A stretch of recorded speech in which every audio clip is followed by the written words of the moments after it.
Pride and Prejudice. Chapter 6.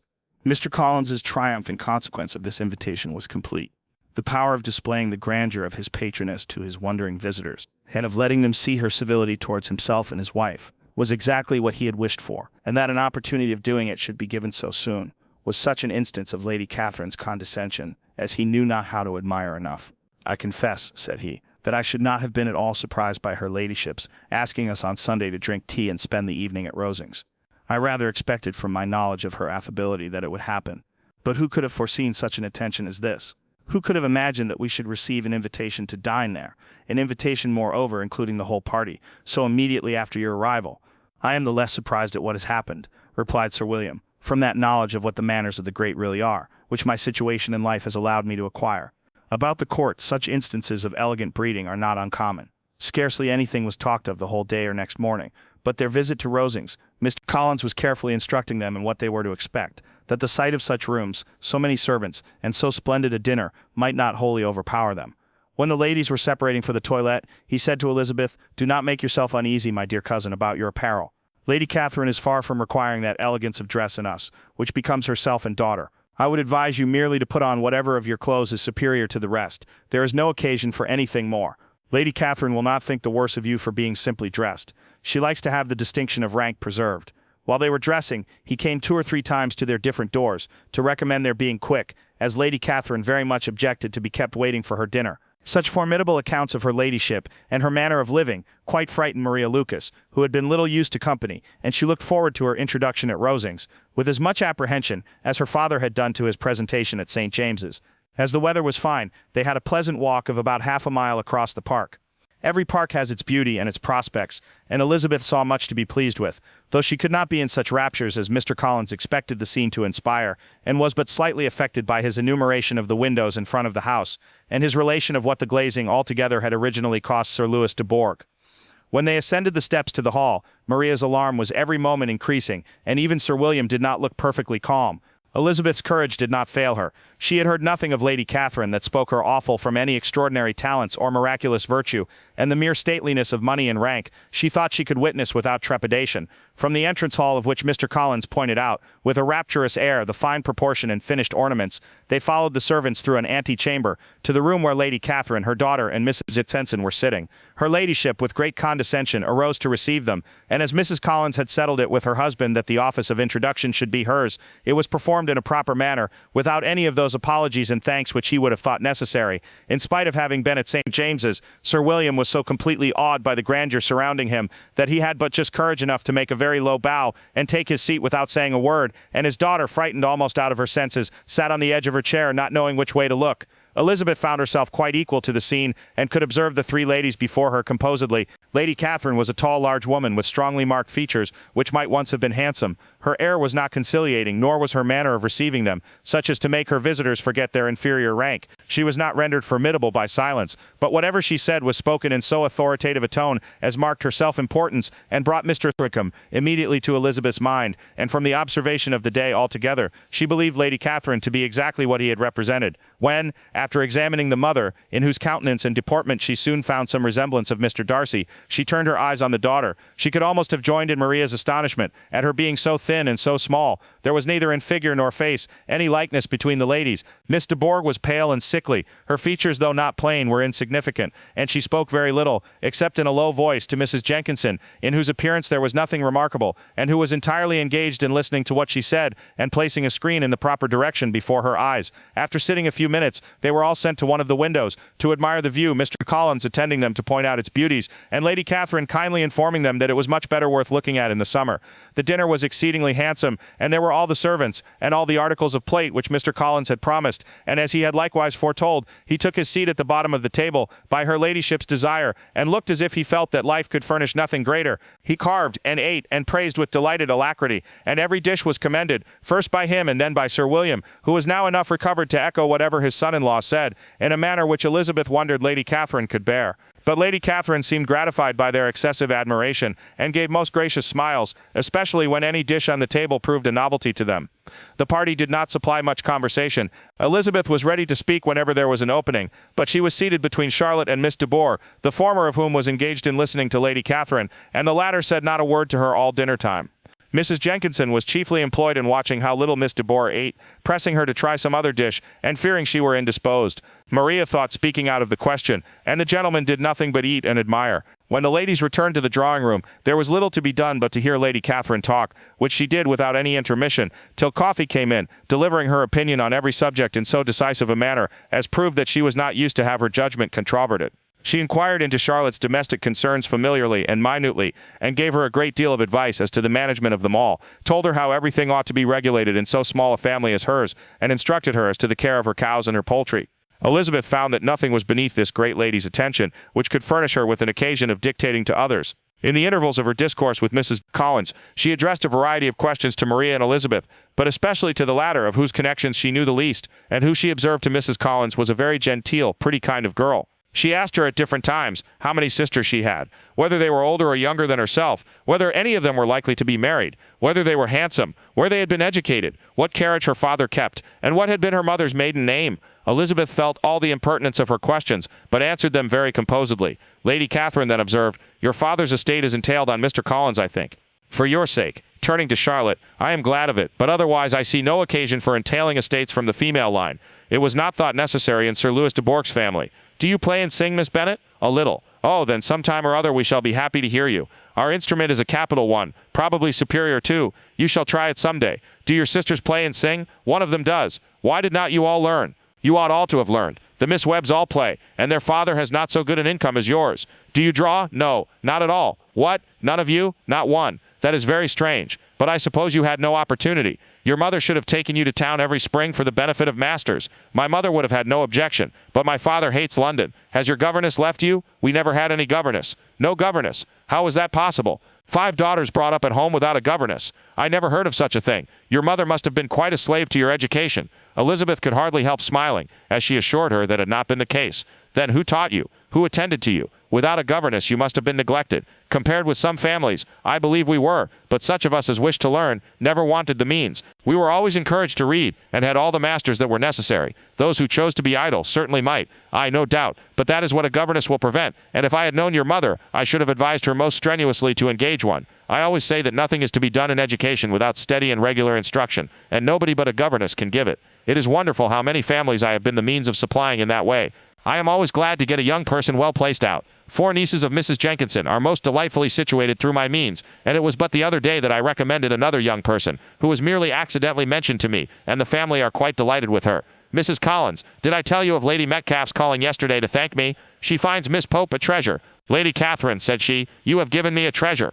Are any of your younger sisters out, Miss Bennet?" "Yes, ma'am, all." "All what? All 5 out at once? Very odd, and you only the second. The younger ones out before the elder are married. Your younger sisters must be very young." "Yes, my youngest is not 16. Perhaps she is full young to be much in company. But really, ma'am, I think it would be very hard upon younger sisters that they should not have their share of society and amusement, because the elder may not have the means or inclination to marry early. The last born has as good a right to the pleasures of youth as the first, and to be kept back on such a motive, I think it would not be very likely to promote sisterly affection or delicacy of mind." "Upon my word," said her ladyship, "you give your opinion very decidedly for so young a person. Pray what is your age?" "With 3 younger sisters grown up," replied Elizabeth, smiling, "your ladyship can hardly expect me to own it." Lady Catherine seemed quite astonished at not receiving a direct answer, and Elizabeth suspected herself to be the first creature who had ever dared to trifle with so much dignified impertinence. "You cannot be more than 20, I am sure. Therefore you need not conceal your age." "I am not 21. When the gentlemen had joined them and tea was over, the card tables were placed. Lady Catherine, Sir William, and Mr. and Mrs. Collins sat down to quadrille, and as Miss de Bourgh chose to play at casino, the 2 girls had the honor of assisting Mrs. Jenkinson to make up her party. Their table was superlatively stupid. Scarcely a syllable was uttered that did not relate to the game, except when Mrs. Jenkinson expressed her fears of Miss de Bourgh's being too hot or too cold, or having too much or too little light. A great deal more passed at the other table. Lady Catherine was generally speaking stating the mistakes of the 3 others, or relating some anecdote of herself. Mr. Collins was employed in agreeing to everything her ladyship said, thanking her for every fish he won, and apologizing if he thought he won too many. Sir William did not say much. He was storing his memory with anecdotes and noble names. When Lady Catherine and her daughter had played as long as they chose, the tables were broke up, the carriage was offered to Mrs. Collins, gratefully accepted, and immediately ordered. The party then gathered round the fire to hear Lady Catherine determine what weather they were to have on the morrow. From these instructions they were summoned by the arrival of the coach, and with many speeches of thankfulness on Mr. Collins's side, and as many bows on Sir William's, they departed. As soon as they had driven from the door, Elizabeth was called on by her cousin to give her opinion of all that she had seen at Rosings, which for Charlotte's sake she made more favorable than it really was. But her commendation, though costing her some trouble, could by no means satisfy Mr. Collins, and he was very soon obliged to take her ladyship's praise into his own hands. Chapter 7. Sir William stayed only a week at Hunsford, but his visit was long enough to convince him of his daughter's being most comfortably settled, and of her possessing such a husband and such a neighbor as were not often met with. While Sir William was with them, Mr. Collins devoted his mornings to driving him out in his gig, and shewing him the country. But when he went away, the whole family returned to their usual employments, and Elizabeth was thankful to find that they did not see more of her cousin by the alteration, for the chief of the time between breakfast and dinner was now passed by him, either at work in the garden, or in reading and writing, and looking out of window in his own book-room, which fronted the road. The room in which the lady sat was backwards. Elizabeth at first had rather wondered that Charlotte should not prefer the dining parlor for common use. It was a better-sized room, and had a pleasanter aspect, but she soon saw that her friend had an excellent reason for what she did, for Mr. Collins would undoubtedly have been much less in his own apartment, had they sat in one equally lively, and she gave Charlotte credit for the arrangement. From the drawing-room they could distinguish nothing in the lane, and were indebted to Mr. Collins for the knowledge of what carriages went along, and how often especially Miss de Bourgh drove by in her phaeton, which he never failed coming to inform them of, though it happened almost every day. She not unfrequently stopped at the parsonage, and had a few minutes' conversation with Charlotte, but was scarcely ever prevailed on to get out. Very few days passed in which Mr. Collins did not walk to Rosings, and not many in which his wife did not think it necessary to go likewise, until Elizabeth recollected that there might be other family livings to be disposed of. She could not understand the sacrifice of so many hours. Now and then they were honored with a call from her ladyship, and nothing escaped her observation that was passing in the room during these visits. She examined into their employments, looked at their work and advised them to do it differently, found fault with the arrangement of the furniture, or detected the housemaid in negligence, and if she accepted any refreshment, seemed to do it only for the sake of finding out that Mrs. Collins's joints of meat were too large for her family. Elizabeth soon perceived that though this great lady was not in the commission of the peace for the county, she was a most active magistrate in her own parish, the minutest concerns of which were carried to her by Mr. Collins, and whenever any of the cottagers were disposed to be quarrelsome, discontented, or too poor, she sallied forth into the village to settle their differences, silence their complaints, and scold them into harmony and plenty. The entertainment of dining at Rosings was repeated about twice a week, and allowing for the loss of Sir William, and there being only one card table in the evening, every such entertainment was the counterpart of the first. Their other engagements were few, as the style of living of the neighborhood in general was beyond the Collinses' reach. This, however, was no evil to Elizabeth, and upon the whole she spent her time comfortably enough. There were half hours of pleasant conversation with Charlotte, and the weather was so fine for the time of year that she had often great enjoyment out of doors. Her favorite walk, and where she frequently went while the others were calling on Lady Catherine, was along the open grove which edged that side of the park, where there was a nice sheltered path which no one seemed to value but herself, and where she felt beyond the reach of Lady Catherine's curiosity. In this quiet way the first fortnight of her visit soon passed away. Easter was approaching, and the week preceding it was to bring an addition to the family at Rosings, which in so small a circle must be important. Elizabeth had heard soon after her arrival that Mr. Darcy was expected there in the course of a few weeks, and though there were not many of her acquaintance whom she did not prefer, his coming would furnish one comparatively new to look at in their Rosings parties, and she might be amused in seeing how hopeless Miss Bingley's designs on him were, by his behavior to his cousin, for whom he was evidently destined by Lady Catherine, who talked of his coming with the greatest satisfaction, spoke of him in terms of the highest admiration, and seemed almost angry to find that he had already been frequently seen by Miss Lucas and herself. His arrival was soon known at the parsonage, for Mr. Collins was walking the whole morning within view of the lodges opening into Hunsford Lane, in order to have the earliest assurance of it, and after making his bow as the carriage turned into the park, hurried home with the great intelligence. On the following morning he hastened to Rosings to pay his respects. There were two nephews of Lady Catherine to require them, for Mr. Darcy had brought with him a Colonel Fitzwilliam, the younger son of his uncle Lord, and to the great surprise of all the party, when Mr. Collins returned the gentlemen accompanied him. Charlotte had seen them from her husband's room, crossing the road and immediately running into the other, told the girls what an honor they might expect, adding, "I may thank you, Eliza, for this piece of civility. Mr. Darcy would never have come so soon to wait upon me." Elizabeth had scarcely time to disclaim all right to the compliment before their approach was announced by the doorbell, and shortly afterwards the three gentlemen entered the room. Colonel Fitzwilliam, who led the way, was about 30, not handsome but in person and address most truly the gentleman.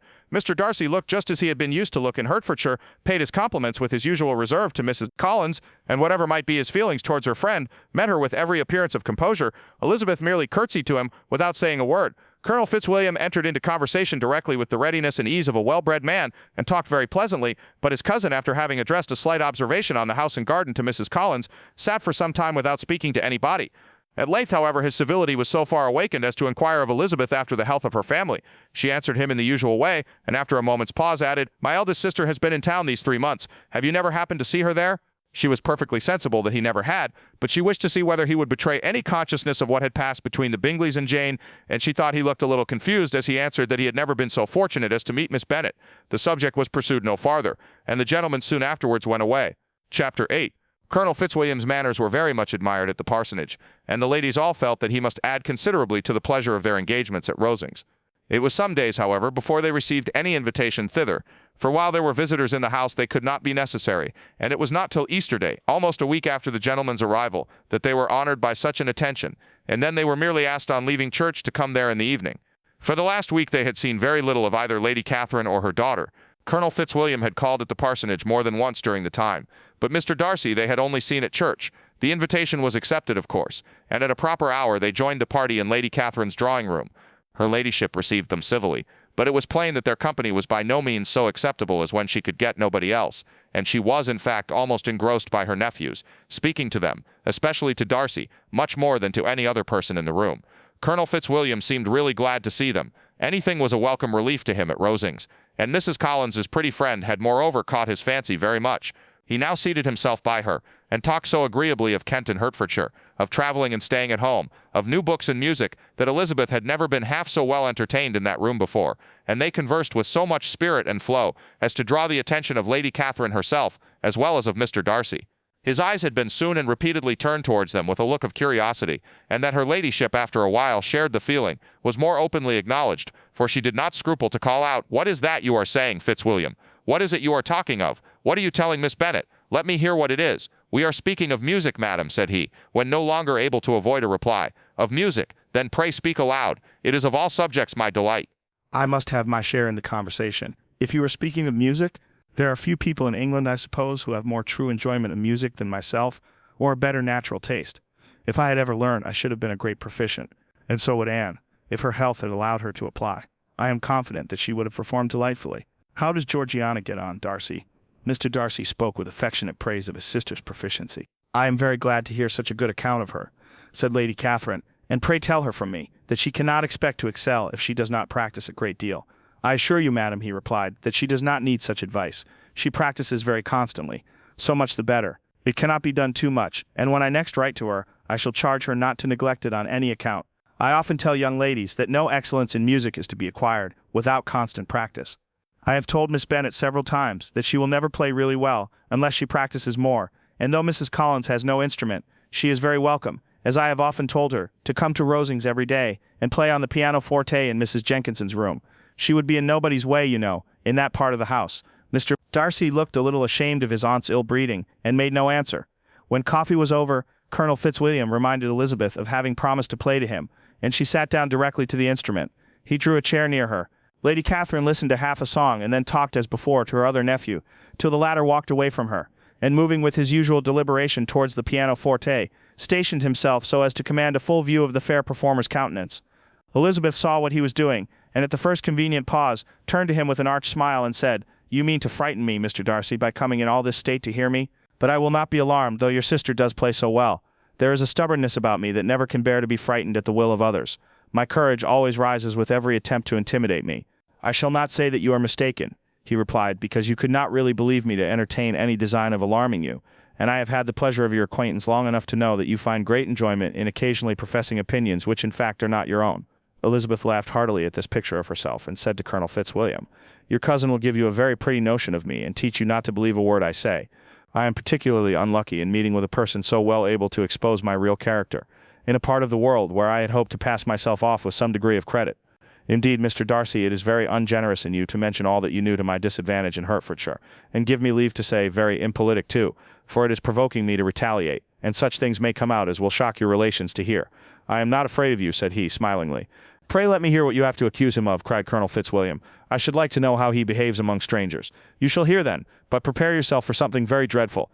The first time of my ever seeing him in Hertfordshire, you must know, was at a ball, and at this ball what do you think he did? He danced only 4 dances. I am sorry to pain you, but so it was. He danced only 4 dances, though gentlemen were scarce, and to my certain knowledge, more than one young lady was sitting down in want of a partner. Mr. Darcy, you cannot deny the fact. I had not at that time the honor of knowing any lady in the assembly beyond my own party. True, and nobody can ever be introduced in a ballroom. Well, Colonel Fitzwilliam, what do I play next? My fingers wait your orders. Perhaps, said Darcy, I should have judged better had I sought an introduction, but I am ill qualified to recommend myself to strangers. Shall we ask your cousin the reason of this? Said Elizabeth, still addressing Colonel Fitzwilliam.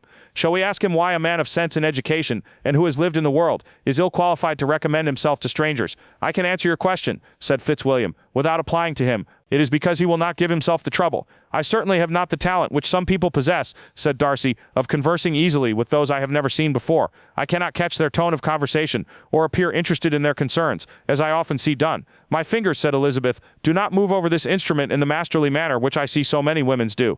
They have not the same force or rapidity, and do not produce the same expression. But then I have always supposed it to be my own fault, because I would not take the trouble of practicing. It is not that I do not believe my fingers as capable as any other woman's of superior execution. Darcy smiled and said, You are perfectly right. You have employed your time much better. No one admitted to the privilege of hearing you can think anything wanting. We neither of us perform to strangers. Here they were interrupted by Lady Catherine, who called out to know what they were talking of.